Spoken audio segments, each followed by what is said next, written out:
Hello, नमस्कार। म अधिवक्ता प्रितम तामाङ, पेसाले कानुन व्यवसायी।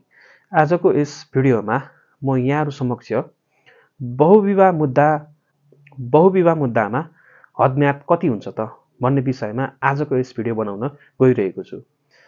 के बहुविवाह भएको थाहा पाएको मितिले 4-5 वर्षपछि जाहेरी दिनुभयो भने जाहेरी दर्ता हुन्छ कि हुँदैन?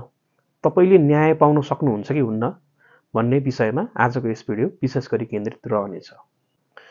सुरुमा यस सम्बन्धित नेपालको कानुन हेर्नुहुन्छ भने नेपालको कानुनमा स्पष्ट रूपमा के लेखिएको छ भने बहुविवाह भएको थाहा पाएको मितिले 3 महिनाभित्रमा उजुरी गरिसक्नुपर्नेछ भन्ने कानुनी व्यवस्था रहेको छ, हदम्यादको व्यवस्था रहेको छ। अर्थात् जाहेरवालाले थाहा पाएको मितिले 3 महिना नागेपछि उजुरी गर्नुभयो भने उजुरी दर्ता नहुन पनि सक्छ भन्ने यहाँले बुझ्नुपर्ने हुन्छ।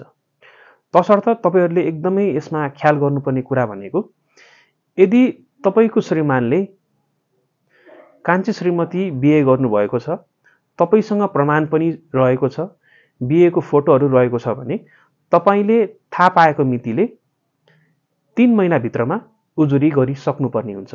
अर्थात् आज थाहा पाउनुभयो भने आजबाट तपाईले 3 महिनाभित्रमा नजिकैको प्रहरी कार्यालयमा जाहेरी दरखास्त दिनुपर्ने हुन्छ। यदि बहुविवाह गरेको हो भने तपाईले 3 महिना नागेपछि अथवा 3-4 वर्षपछि उजुरी गर्नुभयो भने तपाईको उजुरी दर्ता नहुन पनि सक्छ र उजुरी दर्ता भए तापनि पछि तपाईले मुद्दा हार्ने सम्भावना धेरै हुन सक्छ। हस्त आजको यस भिडियो बुझ्नुभयो होला। धन्यवाद। नमस्ते।